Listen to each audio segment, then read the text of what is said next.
ಎಲ್ರಿಗೂ ನಮಸ್ಕಾರ. ಈ 9 ಸೂತ್ರಗಳಲ್ಲಿ ಮೊದಲನೇ ಸೂತ್ರ ಬಂದ್ಬಿಟ್ಟು ನಮ್ಮ ಆದಾಯನ ಹೇಗೆ ಬೆಳೆಸ್ಕೊಳ್ಬೇಕು. ಎರಡನೇ ಸೂತ್ರ ಏನು? ಒಂದು ಆದಾಯ ಜಾಸ್ತಿ ಆಯ್ತು, ನಾವು ನೋಡಿದೀವಿ ಬಹಳಷ್ಟು ಜನ ಆದಾಯ ಜಾಸ್ತಿ ಆದಾಗೆಲ್ಲ ಇವ್ರು ಏನ್ ಮಾಡ್ತಾರೆ ಅಂದ್ರೆ ಆದಾಯ ಜೊತೆ ಖರ್ಚುಗಳನ್ನ ಜಾಸ್ತಿ ಮಾಡ್ತಾ ಹೋಗ್ತಾರೆ. ಮೂರನೇ ಸೂತ್ರ ಏನು? ಓಕೆ, ಈಗ ಉಳಿತಾಯನೂ ಮಾಡಾಯ್ತು, ಹಾಗಾದ್ರೆ ನಾವು ಉಳಿತಾಯ ಜೊತೆ ಶ್ರೀಮಂತರ ಆಗ್ಬೋದಾ ಅಂತ ಕೇಳಿದ್ರೆ ಉಳಿತಾಯ ಜೊತೆಗೆ ನಿಮಗೆ ಬೇಕಾಗಿರೋ ಇನ್ನೊಂದು ಇಂಪಾರ್ಟೆಂಟ್ ಏನಂದ್ರೆ ಹೂಡಿಕೆ ಬಗ್ಗೆ ತಿಳ್ಕೋಬೇಕು. ನಾಲ್ಕನೇದು, ಓಕೆ, ಈಗ ನಾನು ಈಕ್ವಿಟಿ ಮಾರ್ಕೆಟ್ ಅಲ್ಲಿ ಹೂಡಿಕೆ ಮಾಡ್ಬೇಕಂತಂದ್ರೆ ನನಗೆ ಅಷ್ಟು ನಾಲೆಜ್ ಇಲ್ಲ, ಏನಿಲ್ಲ. ಐದನೇ ಸೂತ್ರ ಏನು?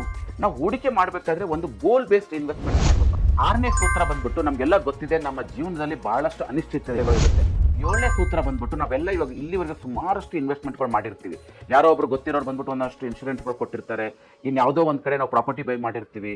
ಈ ಸೂತ್ರದಲ್ಲಿ ನಾವೆಲ್ಲರೂ ಯಾರ್ಯಾರು 30 ರಿಂದ 35 ವರ್ಷ ದಾಟ್ತಾ ಇದೀವಿ, ಒಂದಷ್ಟು ವೆಲ್ತ್ ನ ಕ್ರಿಯೇಟ್ ಮಾಡಿದ್ವಿ, ವೀಲ್ ರೈಟಿಂಗ್ ಬರೆಯೋದು ಬಹಳ 9ನೇ ಸೂತ್ರ ಪ್ರಕಾರ ನಾವೆಲ್ಲರೂ ಒಬ್ಬ ಫೈನಾನ್ಷಿಯಲ್ ಮೆಂಟರ್ನ ಆಯ್ಕೆ ಮಾಡ್ಕೊಳ್ಳೋದು ಬಹಳ ನೆಸೆಸಿಟಿ ಇದೆ.